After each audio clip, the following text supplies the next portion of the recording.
Kinuyog ng nasa 15 tao ang isang lalaki sa Sampaloc, Maynila. Nakunan pa ng CCTV ang paghampas ng hollow block sa ulo ng biktima. Nagpapatrol, Rafael Busano. Napatakbo sa barangay hall ang isang alias Mark nang makita ang mga nagtatakbuhan sa kanyang direksyon.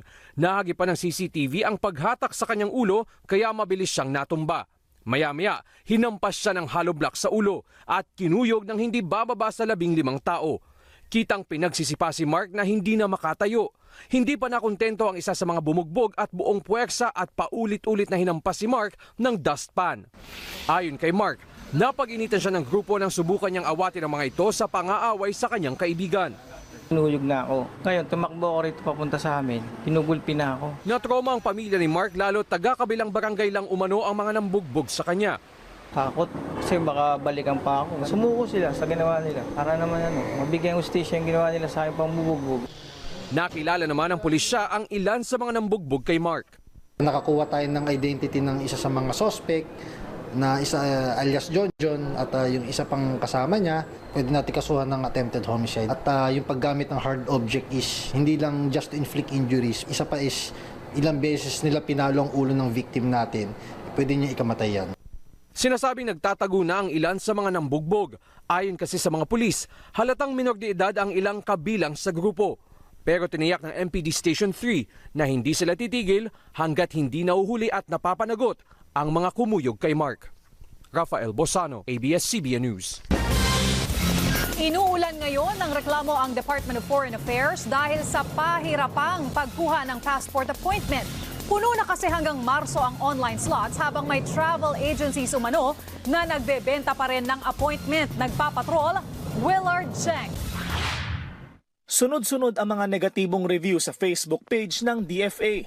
Ang reklamo ng marami, mahirap makakuha ng appointment para sa passport application at renewal.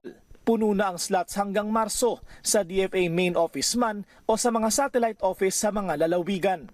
Kwento ni Mia Choseco, araw-araw bigo siyang makakuha ng appointment pero nagtataka siya kung bakit may ilang travel agency na nag-aalok ng kumpirmadong appointment at serbisyo ngayong Enero sa halagang 4,500 pesos.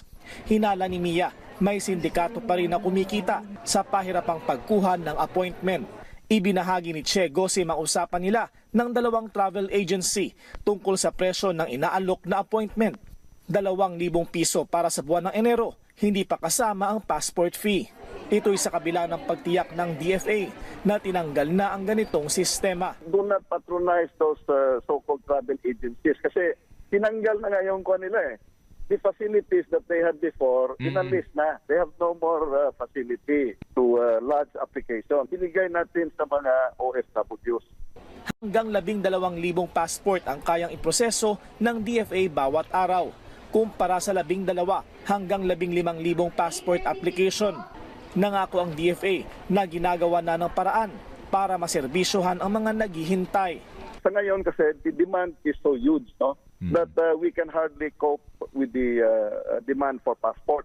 And right now, that's why we are trying to address this by trying to increase our capacity. I think this coming Friday, si Secretary Cayetano is going to make an announcement in that regard. Pinapayagan ng walk-in at maaaring gumamit ng priority lane sa DFA Asiana, Satellite Office at Regional Consular Office ang mga senior citizen, PWD, solo parent na may valid ID, mga buntis na may medical certificate at minors na edad 7 pababa. Ayon sa DFA, maaari ring mag-walk-in ang mga OFW na may dalang katibayan. Isang online portal naman ang ginagawa ng DFA para sa mga first-time OFW at recruitment agency. Willard Cheng, ABS-CBN News. Patok na patok sa social media ang bagong comic book ni Wonder Woman. May eksena kasi ang iconic superhero sa EDSA dahil gawang Pinoy. Nagpapatrol, TJ Manoto. Blockbuster sa Pilipinas ang pelikulang Wonder Woman na ginampanan ni Gal Gadot. Kaya naman nang lumabas ang issue 37 ng Wonder Woman Comics itong Disyembre, napansin kaagad ng fans ang kakaibang eksena. Noong lumabas si Wonder Woman at ang kalaban niyang si Darkseid sa boom tube mula sa Amazon, lumanding sila sa Ortigas Avenue at EDSA. Doon itinuloy ang laban at maraming nasirang sasakyan. May lumipad na jeepney at ang mga tao ay napatakbo. Kita pa sa eksena ang signage sa Ortigas Avenue, flyover sa EDSA at ang Our Lady of EDSA Shrine. Lingid sa kalaman ng ibang fans, Pinoy ang artist na kaeksenang ito. Ayon kay Stephen George Segovia, nung binigay sa kanyang assignment mula sa head writer, na-excite na siya. Idea talaga ng writer to na si James Robinson. Sabi niya, guess what? Saan gaganapin yung battle? Sa inyo, sa Philippines. Then bahala na kayo kung saan city. 16 years old pa lang si Stephen nang pumasok sa industriya ng comic book illustration. At nung bata pa lang siya, lagi na siyang bumibili ng comics sa Robinson's Mall sa Ortigas EDSA.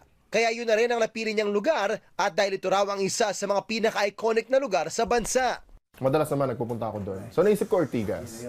O yun, lalo tuloy yung naging matraffic. dahil doon naglaban. Halos 20 years ng comic book illustrator si Stephen. At ngayon, mga bigating title lang tinatrabaho niya. May payo din siya sa mga kabataang mahilig din mag-drawing. Sa mga aspiring artists, dapat tuloy-tuloy lang yung drawing, keep practicing, at saka yung hard work dapat nandun eh. Sa ngayon, sold out na sa lahat ng comic shop sa Pilipinas ang Wonder Woman issue 37 at marami pang nakapila at nag-aabang para mabili ang makasaysayang issue. TJ Manotok, ABS-CBN News. Wow! This is my luckiest night. Sa ganda naman ang kulay niyo, girls. Yun na nga eh, no? Oo, pwede yung wala ng uyan.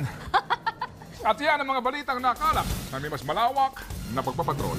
Sa ating malasakit sa isa't isa, maihahatid natin ang pag-asa. At syempre, salamat sa ating Celebrity Star Patroller, Julia Montes. Julia, March din pala birthday mo. Yes po. Happy birthday, ah. Advance po. Oo, happy birthday. Parang ang Hollywood. Oo. Salamat po, salamat po. Totoo ba German yung father mo? Yes po. Sa uulitin. Maraming salamat po at magandang gabi. Ayan, oh. Bayan,